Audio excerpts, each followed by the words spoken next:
Bonsoir à tous, bienvenue dans Question Directe sur ATV Guadeloupe. Notre invité ce soir, le député de Guadeloupe, Max Mathiazin. Bonsoir. Bonsoir. On a évité le pire au CHU de Pointe-à-Pitre avec l'incendie. Que vous inspire cette situation de crise, vous, le député de Guadeloupe? En tout cas, dès lors qu'il y a incendie ou autre montée des eaux, on évite toujours le pire. Mais le pire n'a pas eu lieu. Il semblerait que c'est un incendie qui s'est éclaté, qui a pris naissance dans un local technique. Moi, ce que je constate, c'est le dévouement à la fois de tout ce personnel hospitalier, le corps médical, les agents hospitaliers, tout le monde s'est mobilisé. Donc, je salue cette mobilisation et ce dévouement. Oui. Permettez-moi de saluer également le travail des sapeurs-pompiers de la Guadeloupe, bien organisé. Un feu comme ça est un feu qui est insidieux et ils ont réussi à maîtriser l'incendie. Par conséquent, c'est ça l'important. Et qu'aucun malade ne subit d'avarie, ne subit de problèmes médicaux supplémentaires. Oui. Malheureusement, cette situation de crise, cet incendie pose une nouvelle fois, relance le débat autour du nouvel hôpital et aussi de la mise aux normes de l'existant du CHU actuel. Je l'ai déjà dit, ouais. J'ai eu l'occasion de le dire avant même que je sois député. Je me suis souvent interrogé de savoir si, en France hexagonale, oui. Lorsqu'on connaît l'état de cet hôpital qui a été construit sur une zone sismique en plus, où il n'y a pas de parking, où les personnes qui ont des difficultés, où les personnes âgées ne peuvent pas venir rendre visite à leur famille aisément, où on se fait voler sa voiture quand on la met dans le parking en contrebas puisqu'il n'y a pas de gardien. Je me suis souvent posé la question de savoir, quand j'ai été conseiller général et avant, oui. Est-ce qu'ils auraient, en France hexagonale, accepté qu'un tel hôpital soit encore en service et que des personnes se fassent soigner dans des conditions qui ne sont pas dignes d'un hôpital, en tout cas de soins liés à un département français. Alors, c'est quoi la priorité aujourd'hui? C'est remettre aux normes l'existant ou déjà se projeter sur 4-5 ans sur justement la création du nouvel hôpital? Il faut maintenir, l'existant était aux normes, il faut maintenir l'existant, il faut soigner l'existant, puisque d'ailleurs, ce sont les experts qui nous diront, en tout état de cause, si cet hôpital peut encore servir. J'espère que oui.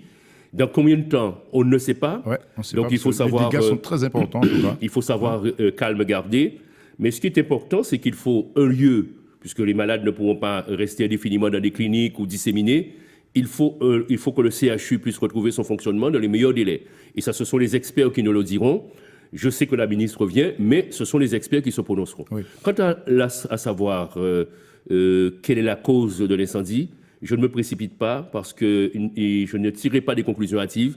Il faut attendre que les experts se prononcent là-dessus. Oui, dans ce conflit, dans ce contexte, l'État doit prendre sa part, doit accompagner les collectivités sous ce dossier du CHU. Oui, parce qu'à chaque fois, vous savez, il en va de même pour les ouragans qui viennent de se passer. Oui. Quand il a fallu indemniser les marins pêcheurs et autres, la région était là.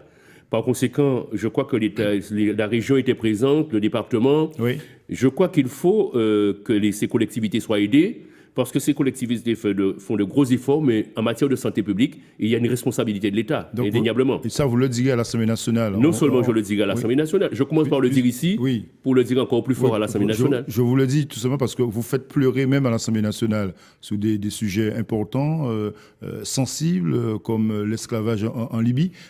C'était quoi? C'était un coup politique? C'était préparé? Non, c'est la préparation du travail de député. Mais vous savez, il y avait déjà beaucoup de questions sur la question de l'esclavage, puisque moi, je suis le 4e à pas poser une question de 2 minutes, parce qu'on a seulement 2 minutes pour parler. Sauf que la question, quand j'ai vu cette vidéo, je me suis dit que je ne peux pas rester insensible. Et je me suis dit qu'il faut plus qu'une simple déclaration.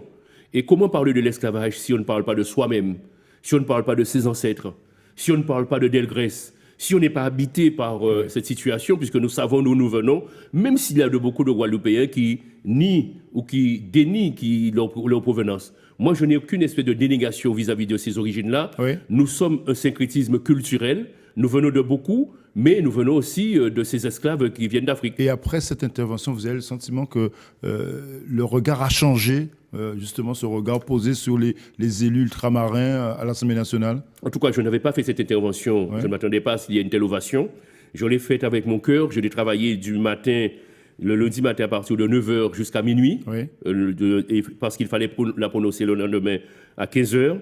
Maintenant, ce que je sais, c'est que je suis extrêmement, le député que je suis, est extrêmement sollicité. C'est-à-dire que je suis sollicité à la fois par les journalistes, par les grands médias, par l'université. Là, je viens de recevoir une demande de la Sorbonne pour venir participer à un débat à la Sorbonne sur Donc la question. Ça vous a ouvert des portes en tant que Pas moi, je reste toujours moi-même, je redescends sur terre.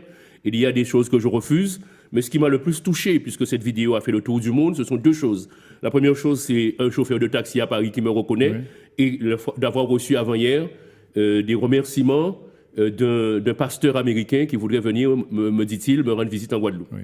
Quand on est député aujourd'hui dans cette grande majorité de la République en marche, on est un peu bâillonné, non? C'est compliqué, c'est difficile. Non, mais moi, de s'imposer, de s'exprimer. Non, parce que moi, je ne suis pas dans le groupe et la République en marche. Oui, bien sûr. Je suis dans le groupe Apparenté Modem avec ma collègue Justine Benet.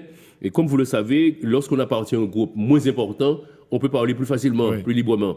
Mais je ne suis pas bâillonné parce que nous avons notre liberté de parole.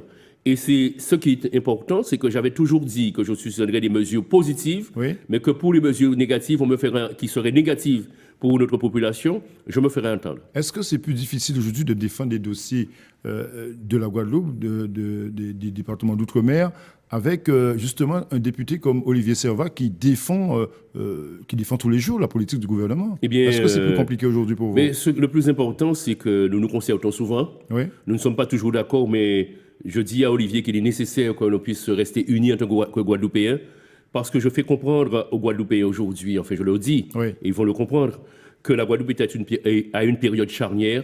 Il faut que nous soyons tous unis. Et c'est l'unité des Guadeloupéens qui nous feront avancer. Et si nous sommes unis en tant que députés, et si la population nous soutient, nous pourrons nous faire entendre à l'Assemblée nationale. En un mot, quelle sera la priorité des priorités aujourd'hui, le dossier à défendre en urgence à l'Assemblée? Le dossier à défendre en urgence, j'avais dit il faudrait qu'il y ait un véritable plan de développement de la Guadeloupe et qu'il soit financé sur les 5 prochaines années. Il faut espérer que les assises vont peut-être aboutir à cela. C'est la raison pour laquelle, tout en étant sceptique, puisqu'on nous a déjà appris beaucoup de choses depuis que nous sommes élus, depuis cette nouvelle législature, eh bien, je dis qu'il faut quand même rester vigilant, travailler sur les assises, proposer des projets pour qu'on ne nous dise pas qu'on n'a pas travaillé dessus. Merci Max Mathiasen d'être venu ce soir dans Questions Directes. Merci de nous avoir suivis chez vous. Bonne soirée. L'info continue sur ATV Guadeloupe. Merci.